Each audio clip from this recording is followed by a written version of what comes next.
Hello, welcome back. I'm Tanya from Tanya's Witchy Kitchen, and how are you doing today? I had a good day. I had a really good day. To start, let's talk about bad habits. So I was visiting I don't know if I told you this story, so I'm going to lead in with this. So I was visiting my voodoo doctor, and we were talking about the regimen I was supposed to be doing, and I said I was doing really well, but after 3 weeks, I just felt like everything was lagging and backpedaling and, not good. And he was like, well, an interesting thing is, he said, it takes our body 3 weeks. 3 weeks.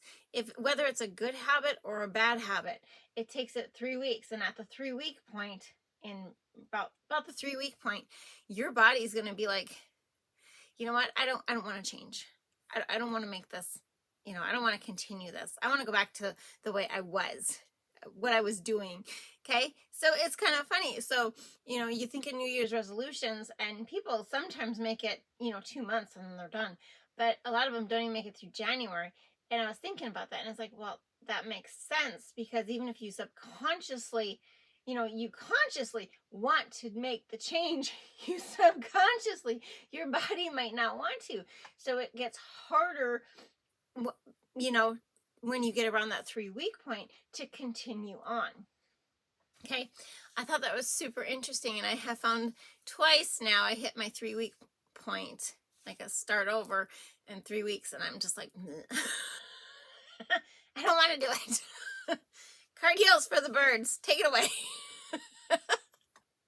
Oh, but anyway, so in the spectrum of bad habits, good habits, any habits, this is so crazy. So we had this faucet. My other faucet went out a while ago, and my husband put a new faucet in, and it's this fancy jobby thing, okay? Like really super fancy. And, it fits him. But it only had one little spigot thing, okay? So it took a while to get used to, like, this was cold, this was hot. This one little handle thing, okay? Really weird. But a story with the well and water and all this stuff, it got plugged up, and it wasn't as easy to unplug as a typical faucet, so that really made him upset, even though he got this fancy little tool to take it apart. Okay, so he had to buy a different faucet. So now I am finding out I always kick the cold water on to rinse the dishes, and I rinse the dishes in my sink that has the hot water, and it's not working very well. It's like crap. So I'm constantly, turning the cold water on instead of, this is the hot, this is the cold, where before it was just one little thing. And I'm going, so I wonder how long it's going to take me to change this habit back, because it took a while to, adapt to that thing. How long is it going to take me to adapt to this new way of a typical regular kitchen sink faucet? Is it going to take me 3 weeks? It'll be interesting to see, right? But I was also thinking of other habits we want to change, like other habits I want to change in myself. And I'm thinking about this, and I'm like, so if I think of something, I think my goal is going to be to write it down. Like, this is the change I want to make, and this is the day I'm starting this change, to see if it really does last this 3 weeks. It's like, it's new, it's exciting, and then I don't want to do this, right? Yeah. So if you have any habits you'd like to get rid of, try and do the 3 week, try and change it, and let me know if you hit that 3 week point, if it's a hard stop. Is it hard to get past that? Because to me, it just feels like it's gotten that way, and I need to get back into the habit of doing the things I need to do.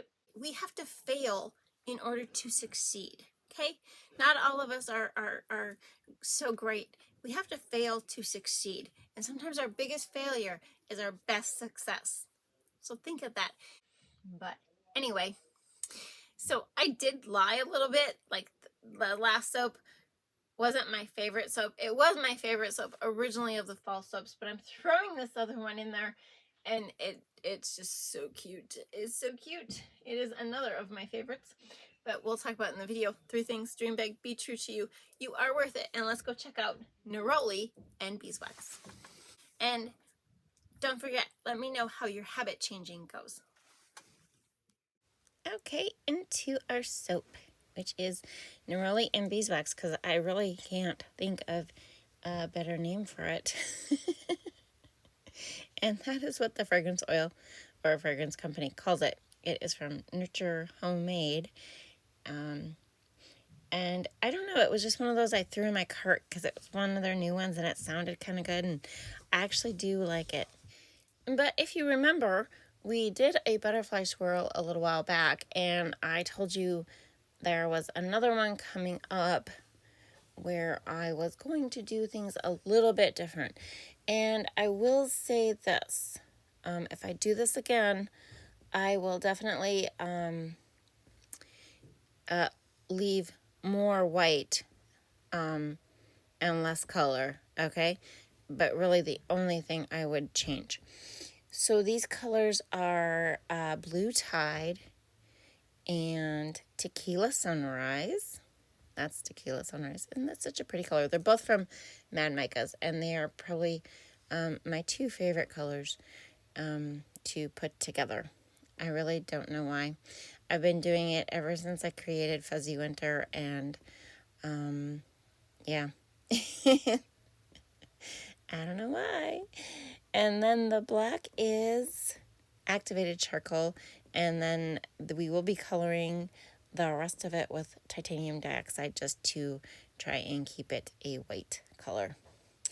I really don't know if this discolors. I don't think it does. I don't think it really does discolor, but that is just activated charcoal. Oh, and a little bit of black oxide. And I know a lot of people have really good luck with just activated charcoal, and I probably just don't put enough in there. You know what I mean? Because it is a good detoxifier of the skin. It is a good exfoliant. And I should probably put more in. And I just, I always think, oh my gosh, it's going to bubble black. It's going to make black bubbles. And I guess who cares if it does, right? And after I get these colors all mixed up good and proper, it's really odd for me to start with black first. Usually I start light to dark, but I guess I started with the black. Oh, so weird for me. So consistency, I was actually just going for fluid. I didn't care if they were super thick or anything. Just sprinkling it across, trying to put a layer of white covering the blue and the black. So it would carry across the soap. And then with the orange, just keeping it on that one side also, but lightly. So it's not like super fluid to where it falls through, and it's not super thick. And that is to mark the side so I know which damn side my butterfly is supposed to be on. Remember I talked about that? I was like, I need to mark this somehow. And that was the best way for me to mark it, even though in the end I think I forgot and I did some other things. But so black across, white across, and then my colors. And the most important thing to remember, I think, with a butterfly swirl is do a lot of swirling. No, I don't know. I don't know. I am not a professional butterfly swirl soap maker at all. I think it's fun. I love doing it and to see what comes out. But other than that, yeah. Did you notice I put the blue on the wrong side? Yeah, I did too. I was like, oh crap, that blue was supposed to go where the tab was, and it ended where the tab was. Yeah, so even marking it, I'm still excessively dumb. But just, yeah, too much color, way too much color. I think I had 8 ounces of each color in this 2-pound mold, and I probably should have went with 4. Probably should have went with 4. But then in the end, you know, you can decide. You can tell me, do you think I had too much color in the soap? Should I have reserved, like, see, there's very little white left, but, you know, should I have reserved more of that soap and made it white, or was it fine with these colors, with this amount of color? So just because I had so much, I decided to go all the way across. Now, the reason you're probably going to wonder why I left the black on top, and I was trying to make it, you know, those, oh crap, no, I won't even think of it. I won't even, I wanted to make the little antenna, but not the antenna. You know how the wings poke up, you know, and they have the really pointed wings, like on I don't know if monarchs have them, but some butterflies do.